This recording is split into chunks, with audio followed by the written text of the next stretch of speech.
um clube argentino que tem uma das torcidas mais fanáticas. No Casual Futebol de hoje, vamos falar do Racing de Avellaneda.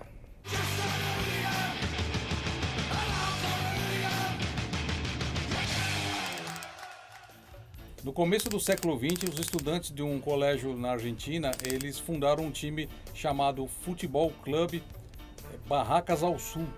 Mas logo na sequência esse time teve uma cisão, uma briga interna e uma parte dessa dissidência resolveu fundar um outro time. Depois dessa dissidência, os garotos estavam folheando uma revista francesa e eles acabaram vendo uma matéria sobre o Racing da França, de lá da França mesmo. Que tinha sido campeão em 1902. 1902. Daí que eles resolveram pôr o nome desse time de Racing. Em homenagem a esse time, botaram o Racing Clube de Avellaneda. O Racing Clube foi fundado no dia 25 de março de 1903. E no começo eles usavam só a camisa branca. Isso aí depois eles fizeram uma burrada eles tiraram essa camisa branca e começaram a usar uma camisa rosa e azul. Era horrível. Uma combinação esdrúxula. Não dava liga assim. Depois eles mudaram para camisa azul e branca, né? Alvo e celeste, que eram as mesmas cores da seleção argentina. E o detalhe curioso é que eles começaram a usar a cor da seleção argentina porque eles foram o primeiro clube argentino a usar só jogadores argentinos no time. Porque a maioria dos clubes amadores ali na época usavam só jogadores ingleses, que a influência inglesa era muito forte no futebol argentino naquela época. Através da história, o Racing Clube é considerado um dos 5 maiores clubes da Argentina. Inclusive no começo do século XX ele era o maior clube do país ali, né? Conquistando alguns títulos, só que aí depois era a época amadora ainda. Exatamente. E aí nas primeiras décadas do profissionalismo o time caiu em desgraça, mas a única coisa boa é que a torcida continuou crescendo. Eles retomaram essa época gloriosa em 1949, quando eles ganharam o primeiro título da era profissional, e isso durou até 1967. Que foi o ano de maior glória da história do clube, que eles ganharam a Libertadores da América e foram campeões mundiais. Os torcedores do Racing Clube se orgulham de ter sido o maior campeão na era amadora. O Racing, no total, ele ganhou 9 campeonatos na era amadora. Ele ganhou de 13 até 19, 7 campeonatos, e depois ele ganhou em 21 e 25. Outro orgulho do torcedor racinguista é que ele foi o primeiro time na era profissional a ser tricampeão. Ele foi campeão em 49, 50 e 51. Parece que o Racing Clube é um clube fadado ao pioneirismo no futebol argentino. Já não bastasse ele ter sido o maior campeão na era amadora e o primeiro tricampeão argentino, ele foi, depois da conquista da Libertadores da América em 1967, consagrado como o primeiro clube argentino campeão mundial. O Racing foi campeão mundial depois de 3 partidas contra o Celtic da Escócia. Na grande equipe do Racing, campeão da Libertadores e campeão mundial de 67, eu posso destacar 4 nomes para vocês. O goleiro Serras, o zagueiro Perfume, o Alfio Basile, meia, que também foi técnico posteriormente do próprio Racing, da seleção argentina e do Boca Juniors, e o atacante Maschio, são talvez os maiores jogadores dessa equipe fantástica da parte azul de Avellaneda. O Racing teve 2 jogadores campeões mundiais da Copa de 78 realizada na Argentina. O zagueiro Daniel Killer e o meia Ricardo Villa foram campeões pela Argentina. E uma curiosidade sobre o Ricardo Villa é que ele foi, logo depois da Copa do Mundo de 78, ele foi contratado pelo Tottenham, junto com o meia Ardiles. Depois desses títulos, dessas glórias todas, o time voltou a cair em desgraça, ficou 30 anos sem ganhar um título, né? Exatamente, ele até amargou um rebaixamento em 1983. Aí só voltou a ganhar alguma coisa em 1988, né? Que ele foi campeão da primeira Supercopa da... Como que chamava ali? Eu não lembro o nome. Supercopa da Taça Libertadores. Isso. Aí depois, nos anos 90, o Racing passou pela pior época da sua história, né? Foi o período mais negro da história deles, inclusive os torcedores temiam que o clube acabasse, né, e não chegasse nem ao ano do centenário. Aí, graças a uma empresa, né, depois disso tudo veio uma empresa para salvar a história do clube, né? A Blanc Celeste era a empresa que comprou o clube, pagou as dívidas e organizou as contas do Racing Clube.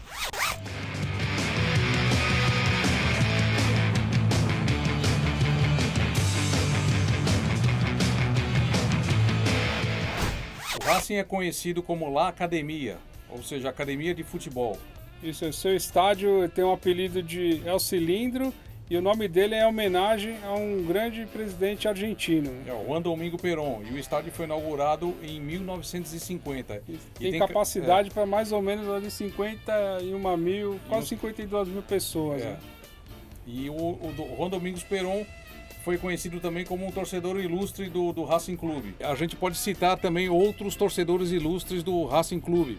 Isso aí tem o vocalista daquela banda famosa argentina, Soda Stereo, né? É, o Gustavo Cerati, que inclusive ficou um período em coma e teve homenagens do clube, mostrando o quanto ele era um torcedor ilustre, né, pro time. E tem outros torcedores também. A gente tem uma banda de punk rock que a gente aqui do Casal Futebol gosta bastante, que chama 12 Minutos. O vocalista Mosca também é torcedor fanático do Racing Clube.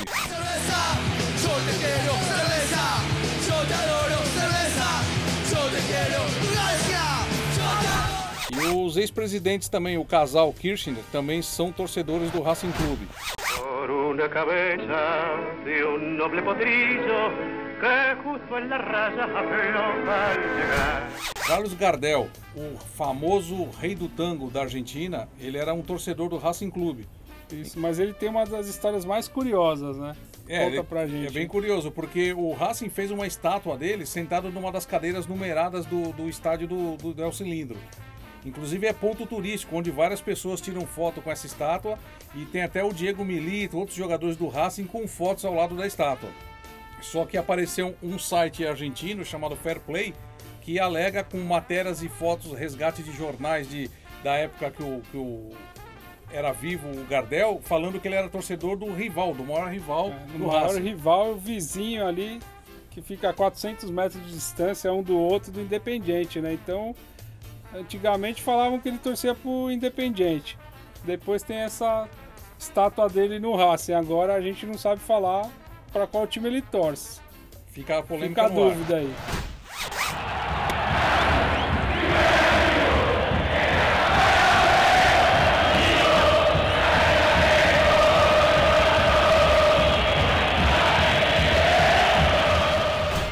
Quando Diego Armando Maradona foi suspenso por doping durante a Copa de 1994, ele assumiu o cargo de técnico do Racing Clube. Isso, mas foi uma passagem bem rápida, assim, só ficou 10 partidas, né? E só para deixar, para situar, o doping dele foi tem aquela imagem histórica dele saindo de mão dada com a enfermeira ali, tudo na Copa de 94. E foi onde ele dá quando ele comemora aquele gol contra a Grécia, que ele sai gritando pra câmera, né? Isso.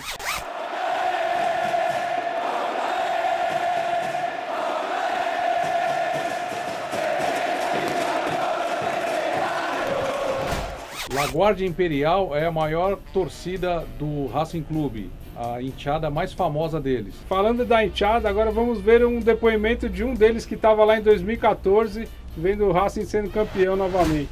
Uma das perguntas que mais me fazem pelas redes sociais é por que você torce para o Racing, né? Como se fosse preciso muitas razões para torcer pelo clube que tem a mais apaixonada enteada da Argentina, né? Eu comecei a torcer para o Racing em 1992. Já conhecia a história do clube, sabia que era um dos 5 grandes e sabia que era um time que já vivia uma certa dificuldade, um jejum. Até que disputou pela segunda vez uma final de Supercopa com o Cruzeiro. Perdeu por 4-0 no jogo disputado em Belo Horizonte. Na partida de volta tinha que devolver o placar.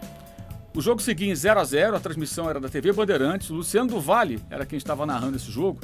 E tanto o Luciano do Vale, na narração, quanto eu, acompanhando o jogo em casa, né, ficamos, não diria espantados, mas comovidos até com a maneira como se comportavam os íntias do Racing, que cantavam sem parar, como se o 0-0 fosse um placar que interessasse ao time, como se por um gol estivesse a conquista do título. Na verdade, o título era impossível, eram necessários 4 gols em cima do Cruzeiro, que tinha Renato Gaúcho, inclusive, como grande estrela. O jogo terminou 1-0 para o Racing, mas a festa feita pela torcida foi algo comovente. A partir dali, comecei a acompanhar o time, comecei a seguir. Aí com a internet ficou mais fácil acompanhar, primeiro ouvindo os jogos pelo rádio, nas transmissões via web. Depois, claro, surgiram os links, né, que permitem que nós acompanhemos os jogos com imagens na íntegra, ao vivo, né, e tudo mais. E aí ficou mais fácil acompanhar um pouco mais a história do clube.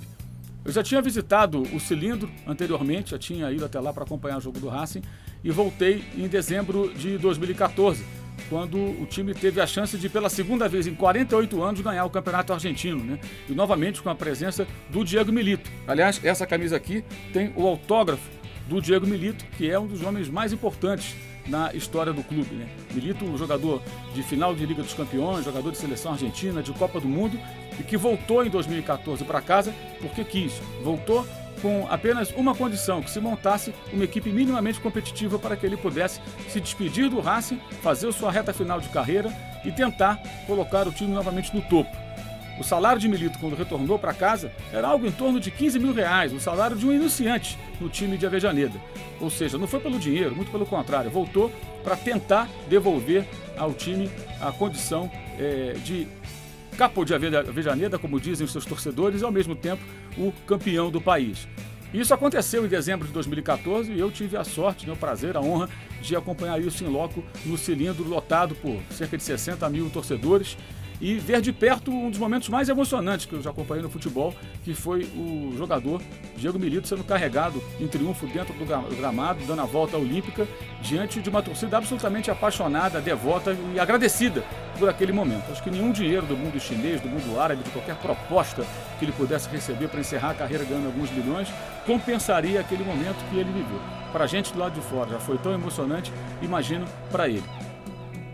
E depois disso, depois do jogo, eu fui lá para o Obelisco, ali na região onde os argentinos comemoram os grandes feitos esportivos, as manifestações políticas também acontecem ali, naquele ponto histórico e famoso da cidade de Buenos Aires, e fiquei até mais ou menos umas 3 horas da manhã ali, comemorando lá com os índios aquela conquista sensacional, um título que parecia improvável, quase impossível, mas que aconteceu. Pela segunda vez em 48 anos, o Racing foi campeão.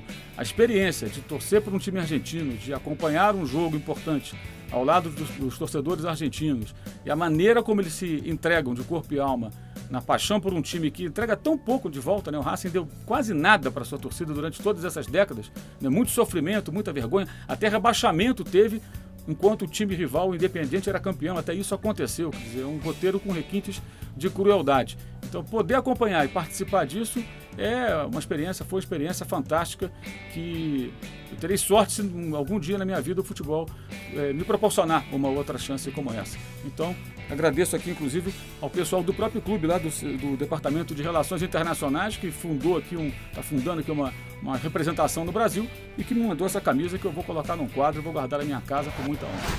Bom, pessoal, esse foi o programa do Racing Clube de Avejaneda, um dos clubes mais importantes da Argentina.